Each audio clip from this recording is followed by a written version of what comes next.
স্বামী স্ত্রীর সম্পর্কটা হচ্ছে হাত আর চোখের মতো।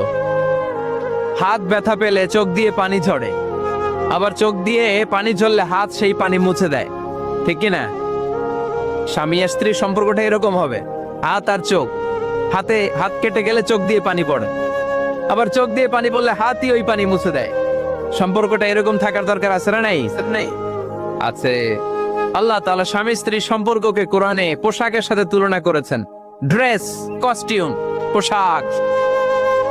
আওয়াজ করে বলেন, কিসের সাথে তুলনা করেছেন? পোশাক।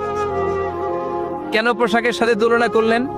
কারণ পোশাক মানুষের লজ্জাস্থানের হেফাজত করে। ইট কভারস আওয়ার প্রাইভেটস। পোশাক, ড্রেস এন্ড কস্টিউম, এটা আমাদের লজ্জাস্থানকে ঢেকে রাখে, আমাদের ঈমান বাঁচায়। তেমনি স্বামী তার স্ত্রীর চরিত্র হেফাজত করে, স্ত্রী তার স্বামীর চরিত্র হেফাজত করে, ঠিক কিনা?